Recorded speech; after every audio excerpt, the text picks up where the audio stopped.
Tetapi yang pasti bahwa selamat malam untuk semuanya dulu. Ini yang pasti. Terima kasih Pak Nathanael yang tadi sudah memberikan banyak penjelasan. Saya memang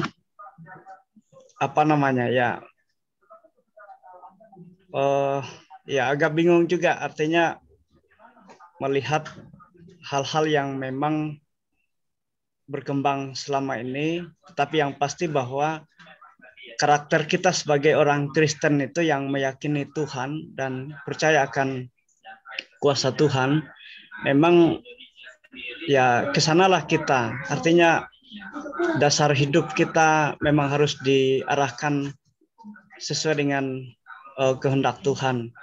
Dan tentu apabila ada banyak hal yang memang menjadi tantangan dalam kehidupan kita, berarti kita harus kembali kepada Tuhan. Meyakini bahwa apa yang ditentukan, apa yang diarahkan oleh Tuhan itu pasti punya tujuan. Dan sekecil apapun atau selemah apapun kita kalau mengandalkan Tuhan, seperti kata Rasul Paulus ya, karena ya hanya Tuhan yang memampukan kita untuk bisa sampai kepada satu goal atau tujuan gitu. Saya kira ini saja dulu Pak Edi, terima kasih untuk Bapak-bapak semuanya. Ada Ibu Epa ya, belum bersuara ya Ibu Epa ya. Setelah Pak Timberno. Iya, memang gitu. Terima kasih, itu saja.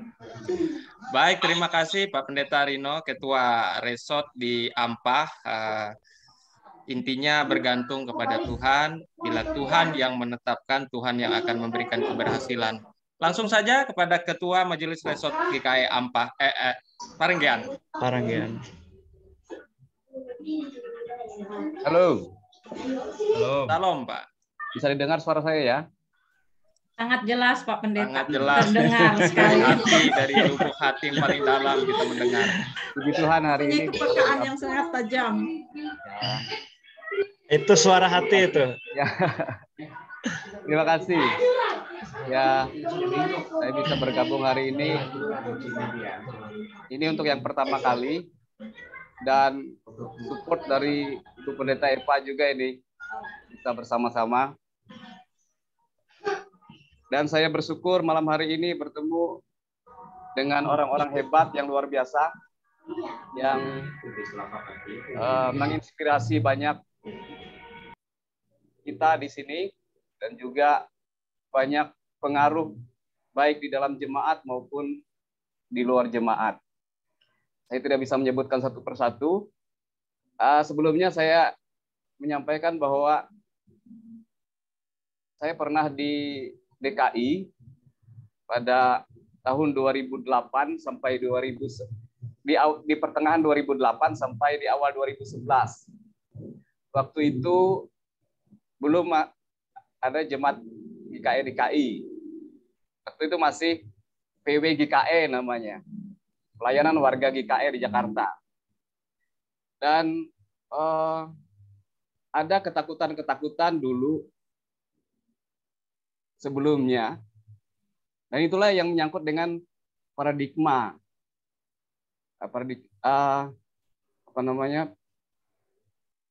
Pembaharuan paradigma itu. Ada ketakutan untuk membuka GKE di DKI dulu. Itu di Sinode Umum di Pontianak. Baru kemudian setelah itu setelah Sinode Umum di Tamiang Layang, baru kemudian ada GKI. Nah, itu salah satu menurut saya bahwa ketakutan itu yang menutupi pikiran untuk perubahan paradigma itu. Jadi menimbulkan mentalitas kalah. Dan kita bersyukur bahwa mentalitas pemenang itu ada dan berjuang secara luar biasa untuk GKI DKI bisa ada dan bisa berbicara banyak. Terima kasih. Luar biasa Pak Pendeta Edi dan juga jemaat-jemaat GKI di Jakarta. Nah, mengenai apa yang dikatakan tadi, yang dibicarakan tadi, dari apa yang dialami oleh bangsa Israel dan Yosua dan Kaleb, dan pada kebanyakan bangsa Israel adalah melihat dengan mata, tetapi Yosua dan Kaleb, Musa juga melihat dengan pandangan iman, dengan mata iman. Namun mereka seperti pilkada sekarang kalah suara, ya, kalah suara. Mereka hanya 2 suara, sedangkan ada yang 10 suara itu yang menang. Tapi mereka menang, namun mereka pun kemudian diberikan konsekuensi harus memutar selama 40 ataupun 38 tahun kemudian baru bisa masuk. Ya. Dan mentalitas seperti Yosua dan Kaleb ini ada juga dalam diri Daud, ya, kita dalam diri Daud, dan juga kemudian Daniel, mentalitas seperti itu yang memang berani mau berubah.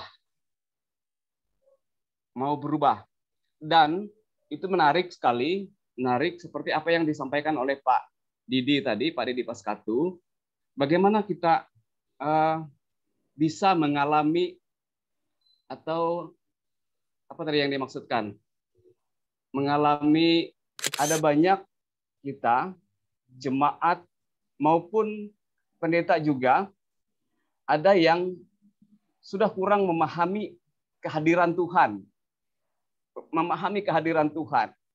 dalam mata rohaninya, untuk mengalami Tuhan dalam hidupnya.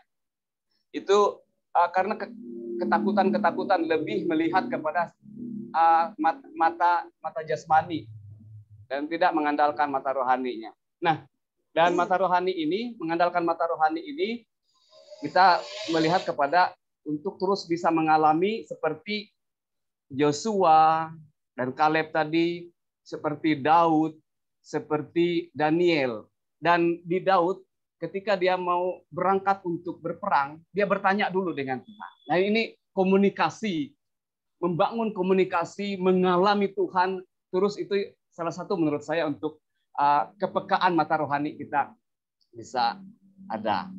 Dan ini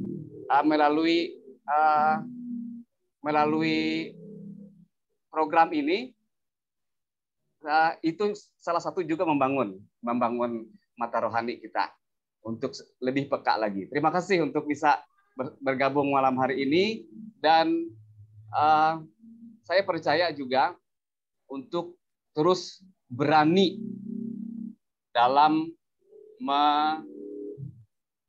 berpikir, berani juga untuk menyampaikan pendapat, berani juga untuk kemudian paradigma kita harus memang bisa mengenal paradigma Tuhan di dalam baik itu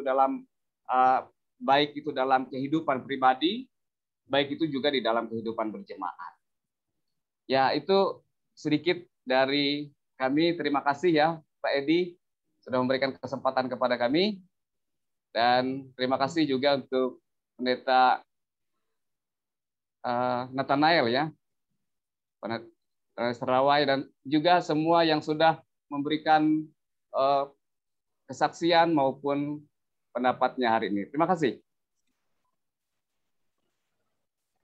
Kok bisa pas ya Pak? Habis Pak Pendeta Timberno kok saya.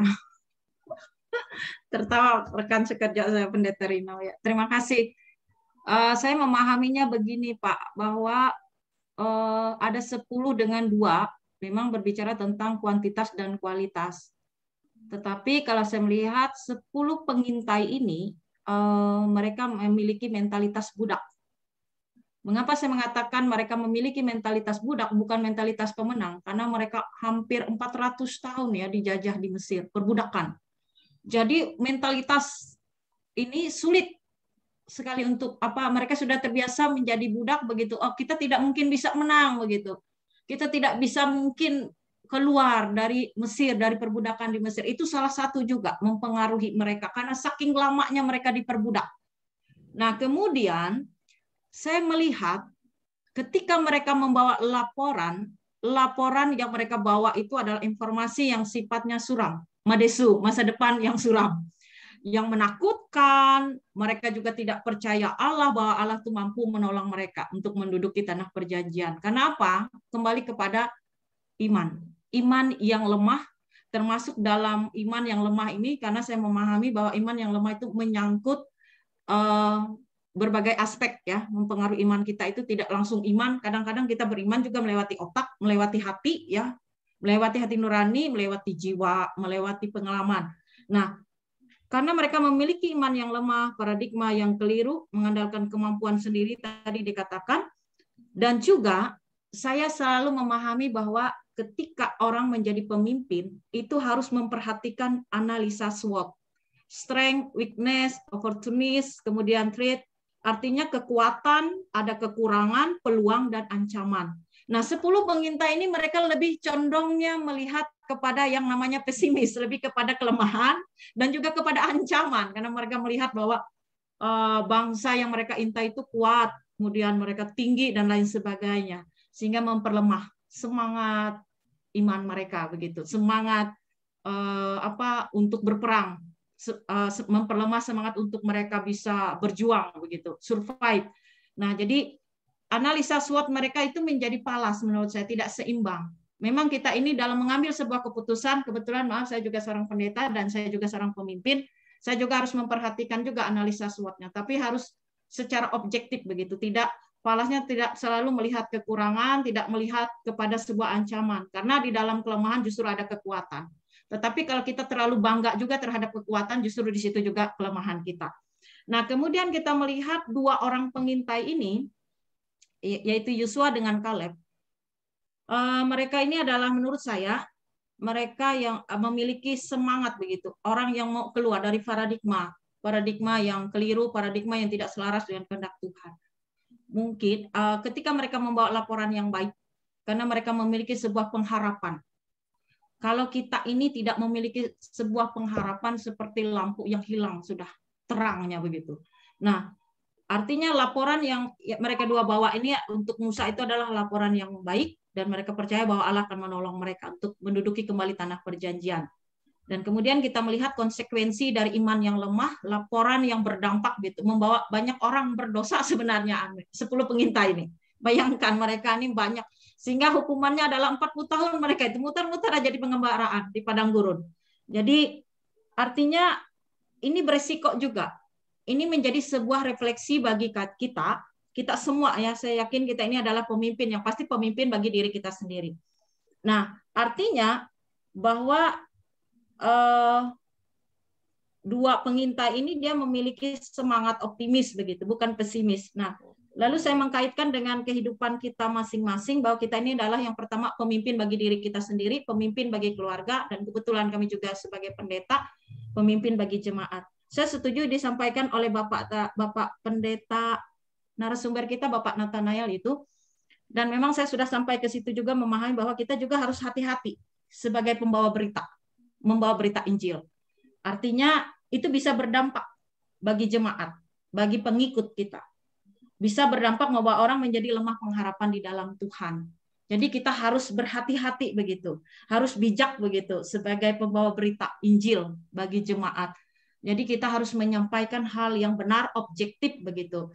Jangan kita membawa kebenaran firman itu, kadang-kadang sering kita banyak pikiran kita sendiri, begitu. Mindset kita yang kita bawa. Bukan pikiran Tuhan, bukan cara pikir Tuhan, bukan paradigma Tuhan. Karena tadi disampaikan bahwa kita ini harus, paradigma itu harus selaras dengan kehendak Tuhan, bukan bertentangan. Bapak, saya kira itu saja. Terima kasih. Selamat malam.